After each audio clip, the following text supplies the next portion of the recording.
গোপনে নাশকতার নকশা আঁকছে আইএসআই। আবারও বাংলাদেশের বিষয়ে আসতেই হয় বারবার, কারণ ঢাকায় এখন ভারত বিরোধী কাজের ব্লুপ্রিন্ট রচনা করছে জঙ্গি সংগঠন মোহাজির রেজিমেন্ট। এমনই একটা চাঞ্চল্যকর তথ্য গোয়েন্দা সূত্রে উঠে এসেছে এবং অভিযোগ রয়েছে যে সংগঠনটির পরিচালনার নেপথ্যে রয়েছে পাকিস্তানের গুপ্তচর সংস্থা আইএসআই। বিস্তারিত যাব, সঙ্গে যুক্ত হয়েছে প্রতিনিধি শেখ মনিরুল। মনিরুল, কি জানতে পারছো?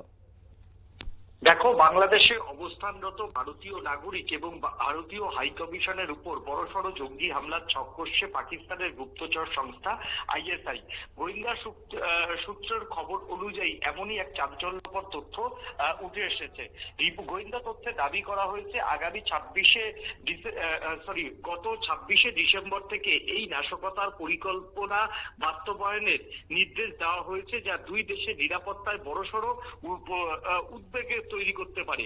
গোয়েন্দা সূত্র অনুযায়ী বাংলাদেশে ভারত বিদ্বেষী মনোভাবকে কাজে লাগিয়ে বড় ধরনের রক্তক্ষয়ী হামলার পরিকল্পনা করেছে পাকিস্তান। এই কাজে রয়েছেন জামাতি ইসলামী নিষিদ্ধ সংগঠন হিজব উদ তাহরির এবং আল কায়দার স্থানীয় শাখা আনসার আল ইসলামকে এক ছাতার তলায় নিয়ে আসা হয়েছে। তবে সবচেয়ে ভয়ঙ্কর কারণ হলো স্ট্যান্ডার্ড বা পাকিস্তানি বা মোহাজির সম্প্রদায়ের যুবকদের নিয়ে গঠিত মোহাজির রেজিমেন্ট এই ব্লুপ্রিন্টের এই ব্লুপ্রিন্ট তৈরি করছে এবং এই মোহাজির রেজিমেন্টের অন্তত 50 জন যুবক, তারা ইতিমধ্যেই ঢাকাতে বিভিন্ন জায়গায় কোথায় কোথায় ভারতীয়রা চাকরি করে, কোথায় কোথায় ভারতীয়দের বাস এবং ভারতীয় দূতাবাসের কর্মীরা কোথায় বাজার করে, কোথায় কোন মলে যান, কোন রেস্টুরেন্টে যান, সেই সমস্ত সবটাই কিন্তু তোমার হচ্ছে এই মোহাজির রেজিমেন্টের যারা যুবকরা রয়েছেন তারা কিন্তু এটা রেকি করেছে। আশঙ্কা করা হচ্ছে নতুন ইউনিটকে বিশেষ আত্মঘাতী হামলারও প্রশিক্ষণ দেওয়া হয়েছে বাংলাদেশের এবং গত 26 অর্থাৎ ডিসেম্বর মাসের 26 তারিখ থেকে তাদের ইতিমধ্যেই মাঠে নামানো হয়েছে। গোয়েন্দারা মনে করছেন আসন্ন এই হামলার মহড়া হিসাবে গত 17ই ডিসেম্বর ঢাকায় ভারতীয় হাইকমিশনের দিকে উগ্রপন্থীদের মিছিল এগিয়ে নিয়ে যাওয়া হয়েছে। সেদিন হাজার হাজার জঙ্গি হাইকমিশন চত্বরে অগ্নিসংযোগ, ভাঙচুর এবং ভারতীয় কূটনীতিকদের শারীরিকভাবে নিগ্রহ করার পরিকল্পনা নিয়েছিল। কড়া নিরাপত্তার কারণে সেদিন বড় বিপর্যয় এড়ানো সম্ভব হলেও এই ঘটনাকে হালকাভাবে মোটেও দেখছে না নয়াদিল্লি। গত 26শে ডিসেম্বর থেকে সেই একই কায়দায় তার চেয়েও ভয়াবহ আকারে হামলার কিন্তু ছক কষেছে এই পাকিস্তানি সংগঠন। এই পুরো নাশকতা রিমোট কন্ট্রোল রয়েছে রাওয়ালপিন্ডিতে আইএসআই এর সদর দপ্তরে।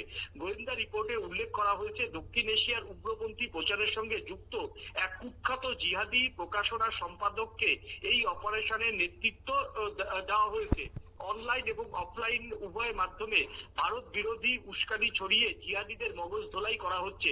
বিশেষজ্ঞদের মতে বর্তমান ভূরাজনৈতিক পরিস্থিতিতে বাংলাদেশকে ব্যবহার করে ভারতের বিরুদ্ধে যে ছায়াযুদ্ধ বা প্রক্সি ওয়ার চালানো আইএসআই এর পুরনো কৌশল। তবে 26শে ডিসেম্বর এই সুনির্দিষ্ট হুমকির তথ্য ভারত ও বাংলাদেশের দ্বিপাক্ষিক সম্পর্ক ও আঞ্চলিক নিরাপত্তার জন্য মারাত্মক ঝুঁকি হতে পারে বলে মনে করছেন গোয়েন্দারা।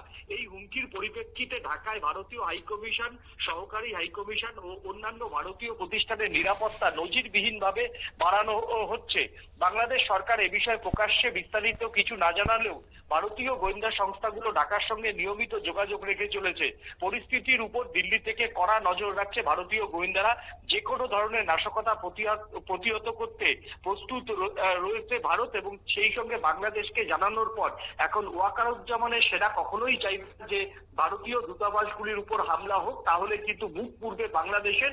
যেহেতু এখনো পর্যন্ত ভারত এখন প্রত্যাঘাতে কিন্তু বিশ্বাসী, তাই ভারতের ভয়েই কিছুটা এখন তারা সেনা বাড়িয়েছে। কিন্তু যেভাবে পাকিস্তানের আইএসআই ভারতের দূতাবাসগুলিতে হামলা চালানোর পরিকল্পনা নিয়েছে, তাতে জঙ্গিদের যদি দমন না করা যায় এই হামলা প্রতিহত করা যাবে কিনা তা নিয়ে কিন্তু ঢাকাতেই সংশয় রয়েছে শতাব্দী।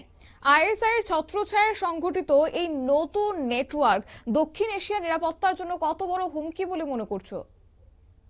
দেখো, দক্ষিণ এশিয়া তাদের মূল টার্গেটটা প্রথম থাকবে হচ্ছে ভারত, এবং ভারতের পক্ষে সত্যি এটা খুব মানে হুমকি। কারণ হচ্ছে ইতিমধ্যেই আমরা জানি যে খলিলুর রহমান যখন নয়াদিল্লিতে গিয়েছিলেন, বাংলাদেশের জাতীয় উপদেষ্টা, তাকে কিন্তু পরিষ্কার প্রায় 65 থেকে 70টি আইএসআই এর যে ট্রেনিং ক্যাম্প চলছে সেই তথ্য কিন্তু বাংলাদেশের হাতে দিয়ে দেওয়া হয়েছে। কিন্তু বাংলাদেশ সেনাবাহিনী তারপর একটি জায়গাতে অবশ্য মানে এই জঙ্গি দমনে তারা কিন্তু অভিযান চালায়, আর কিন্তু বাদবাকি এই জায়গাগুলোতে কিন্তু এখনো পর্যন্ত কোনো অভিযান কিন্তু চালায়নি। অন্যদিকে এই ঢাকা হাইকমিশনে যেদিন ঢাকায় হাইকমিশনের ভারতীয় হাইকমিশনের উপর যেদিন ঝামেলা হয়েছে এবং হাদির মৃত্যুকে কেন্দ্র করে যেভাবে জেল পালানো ফাঁসির আসামিরা মানে জঙ্গিরা যেভাবে বাংলাদেশে ঢাকার রাস্তায় প্রকাশ্য দিবালোকে ঘুরে বেড়াচ্ছে, তাতে কিন্তু এটা দক্ষিণ এশিয়ার জন্য তো বটে, নিরাপত্তার জন্য তো বটেই চিন্তার, সেই সঙ্গে কিন্তু নয়াদিল্লির কিন্তু আরো বেশি চিন্তার। ভারতে এই জঙ্গিরা কিন্তু যে কোনো দিন বড় হামলা কিন্তু চালাতে পারে, সে কথা বলার অপেক্ষা রাখে না। ধন্যবাদ। অর্থাৎ গোয়েন্দা দপ্তর কিন্তু এক্ষেত্রে আশঙ্কা প্রকাশ করছেন ঢাকার পাশাপাশি যে সীমান্ত ঘেঁষা জেলাগুলি রয়েছে সেক্ষেত্রেও সক্রিয় রয়েছে এই গুপ্তচর সংস্থা, এই আইএসআই। এবং তবে সেক্ষেত্রে আন্তর্জাতিক নিরাপত্তার ক্ষেত্রে যে নজরদারি বাড়ানো হচ্ছে সে কথাও কিন্তু এবার আন্দাজে টের পাওয়া যাচ্ছে, এমনই মত ওয়াকিবহাল মহলে নিয়ে নিয়েছে। ছোট্ট একটি বিজ্ঞাপন বিরতির সঙ্গে থাকুন।